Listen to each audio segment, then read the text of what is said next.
Welcome to the Nevada test site, a proving ground for the biggest and baddest nuclear bombs in the U.S. arsenal. In its 70-year history, the proving ground has seen over 1,000 nuclear detonations, covering over 3,500 square kilometers of pure Nevada desert. Sedan Crater is the largest bomb crater on the test site, with a maximum diameter of 390 meters and a maximum depth of 100. But of course, the Soviet Union always competed with the United States. In Kazakhstan, the Soviet Chagin crater, with approximately the same dimensions, was created by the Chagin nuclear test. Originally intended to be a recreational lake, the area has now become a radioactive lake and is dangerous to venture into. Although the prospect of blowing up land for the sake of recreational land sounds exciting and fascinating, the radioactive environmental factors, the process of manufacturing such high-grade explosives, and meeting government regulations is an expensive and costly procedure. But what if we had water in an empty crater that was created by natural phenomena and wasn't filled with radioactive toxins? Take, for example, Mars, where today NASA astronomers are already visualizing what a terraformed red planet would look like. With plans to colonize Mars in the future, finding the volume of a crater and filling it up with a desirable amount of water would be one of the first steps humanity would take in its endeavor to long-term sustainability on the red planet.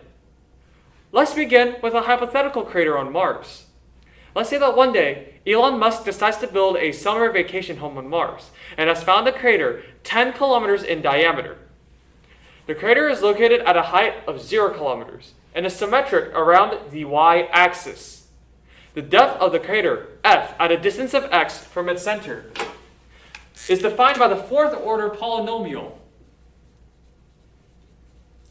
F of x is equal to 0.07x to the fourth minus 0.6x to the third plus 1.53x to the second minus 1.2x minus 1. Where f and x are in kilometers. Musk decides that he wants to build a swimming pool out of it and wants to know the volume of the crater bounded by the line y equals 0 kilometers, the function f of x, and rotated around the y-axis. We can actually plot this out using Desmos. Plotting this out, we can see that the graph has a y-intercept of -1.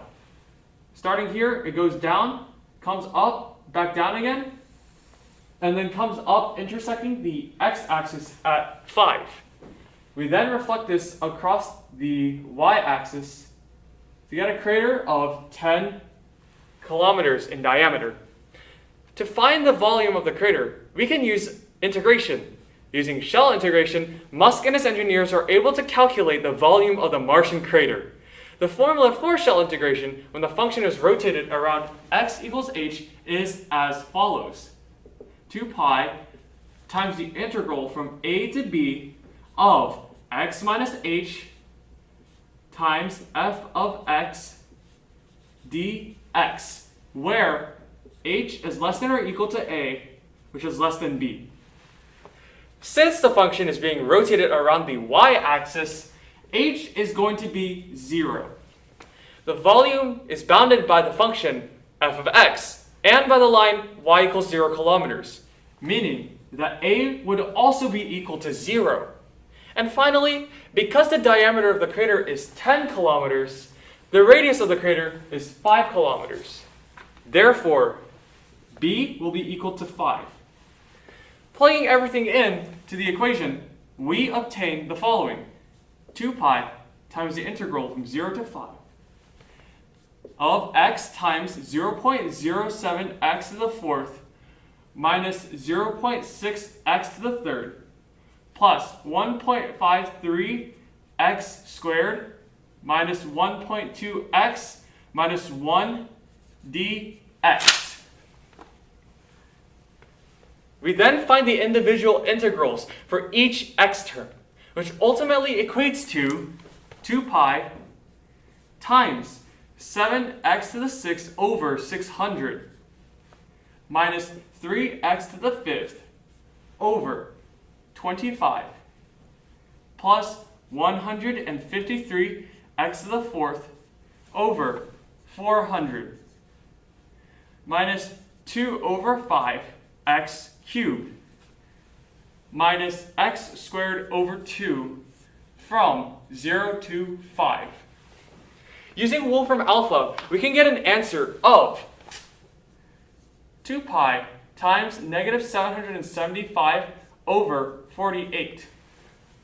Now, since we're finding the volume of a crater, we must take the absolute value and add the corresponding units for this answer to make sense. Once we perform this operation, we find that the final answer is 775 pi over 24 cubic kilometers, which is about 101 cubic kilometers of water. Now that's a lot of water, Elon. The proposal of several long-term habitation efforts on Mars and other extraterrestrial planets has always involved the potential terraforming of the landscape to provide an environment more habitable for humans. Unlike on Earth, Mars and other extraterrestrial planets have large preserved craters that are free real estate for building potential new colonies or facilitating large amounts of water. Storage of water in a lower gravity environment also allows for more efficient transfer of energy through pumped storage hydroelectricity, providing massive electrical potential for the future Martians. So, the next time you think about Mars, imagine taking a surf on an ancient Martian crater, or farming crops with irrigation systems that originate from Martian crater lakes. In the future, water will become an ever more important resource for humans when it comes to extraterrestrial colonization, and finding a place to store excess water would be the first step to establishing a permanent human presence outside of Earth. Thank you.